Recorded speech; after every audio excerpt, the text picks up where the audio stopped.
someone on your team is going to do it wrong. Not catastrophically, just wrong enough that you'd have done it better. The leader who can't tolerate that comes rushing to the occasion, fixes it, and calls it mentorship. I've got news for you. It is not mentorship. It's theft. You just took their only chance to learn the thing the hard way, which is the only way it could have actually worked.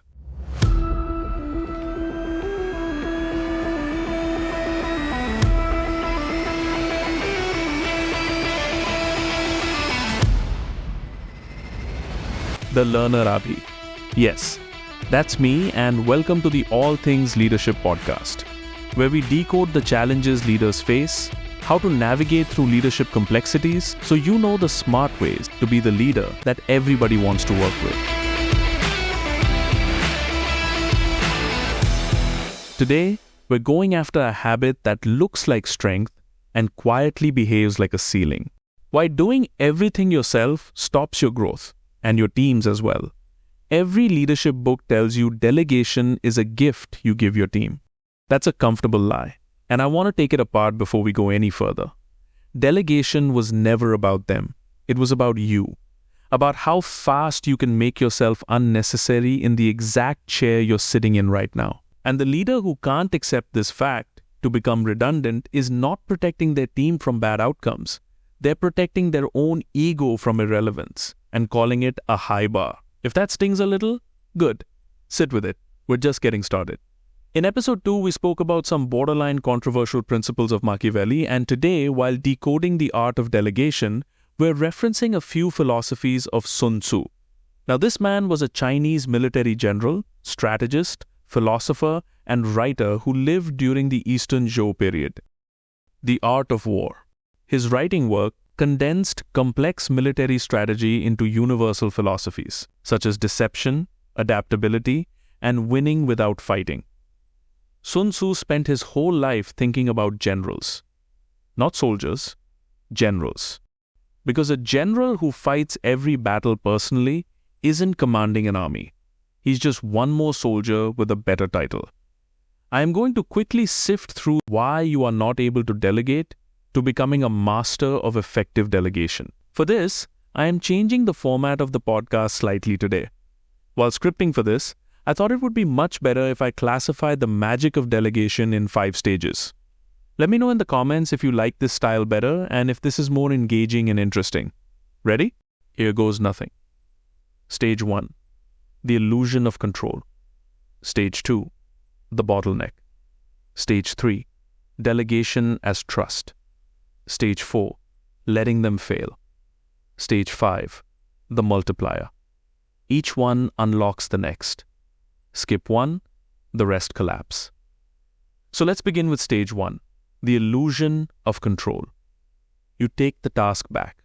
Again, not because nobody else can do it, because nobody else can do it exactly the way you would. Here's the internal calculus running underneath that move, whether you'd admit it or not. You believe your value is measured by your output. If someone else produces it, what exactly are you for? The frightening truth is this. Doing it yourself feels like competence, but it's actually fear wearing a work ethic as a disguise. And your team learns the lesson fast. Bring you a half-finished draft, you'll fix it yourself before they even notice you took it back. So next time, they bring you less. Why sharpen a skill the boss is just going to override anyway? That's the trap closing on both sides at once. You stay needed, they stay small. Once you've established that pattern, the next stage is where it actually costs you. Stage 2. The bottleneck. A team of 10 people and every decision still runs through one desk. That's not leadership. That's a single point of failure with a nicer office. Watch 2 leaders under the same pressure. One takes on more, personally, every time the workload spikes. Their calendar fills, their inbox drowns, and they call it dedication. The other hands the spike to the person who's ready for it, even if it's not done their exact way. Their calendar has room in it. People call that lucky. It isn't luck. It's the difference between a leader who scales and a leader who just works harder in place.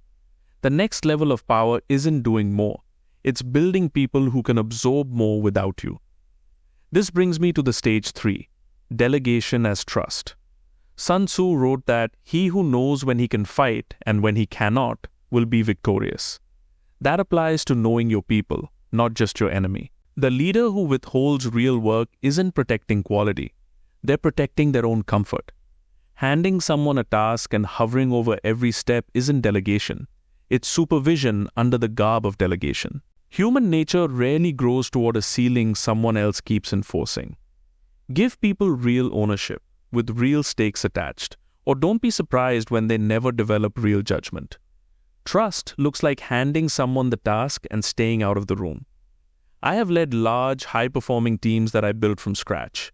I had a team in India, one in Manila, and one in the States. The team did not become highly efficient from day one. But I would always follow what is one of my most favorite corporate phrases, the one my VP introduced me to. Delegate to elevate. Shout out to Lisa Diaz. Anyway, let me begin by highlighting the risk here. There are two ways to fail at this, and most leaders live at one extreme or the other. One is overtrust. It looks like freedom. The leader disappears, hands over the task, and calls it empowerment.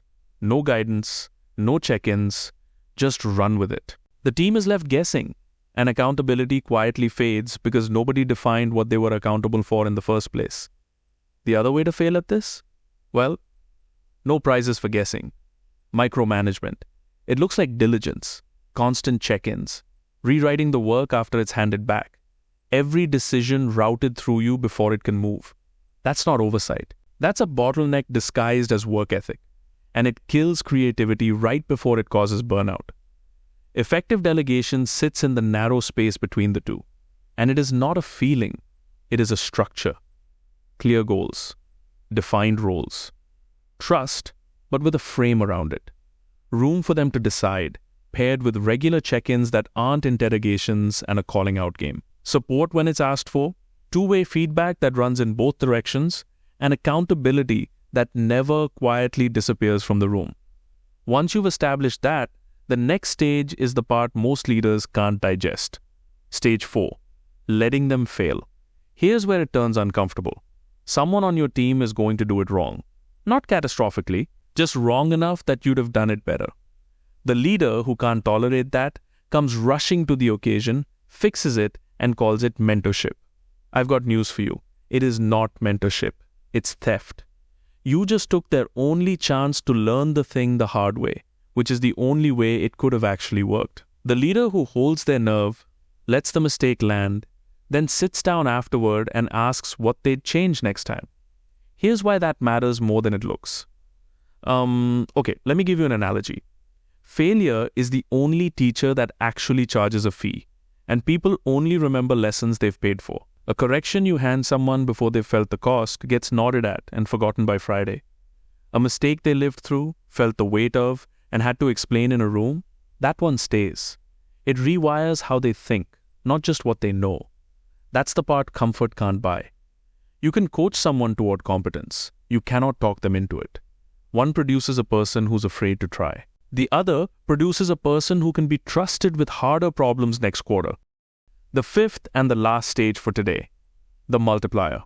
Once delegation and failure are both running without you in the room, something shifts.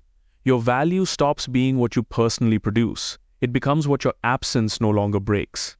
That's the multiplier. A team that runs, decides, and recovers from its own mistakes without waiting on you. Here's the part nobody says out loud. The leader who's doing everything themselves isn't proving their worth. They're capping it. There's only one of you, and only so many hours. There's no ceiling on what a team can carry once you stop being the bottleneck they move around. Your job was never to pull every trigger yourself. It was to bend the bow, hand it to someone ready, and trust the shot.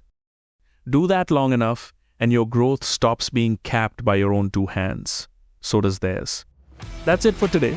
Go find the one task you're still holding on to that someone else is ready for, and hand it over before the week is out. That was yet another nugget on All Things Leadership podcast. Let me know what you feel about this. Does this resonate with you? Do you have a different opinion or another strategy that has worked better in your experience? One way or another, let's engage. Speaking of which, why don't you hit the like button and share this with at least one friend or coworker who you think this can be of help. Subscribe to The Learner Abhi on YouTube and Instagram while I go prep for our next episode on All Things Leadership.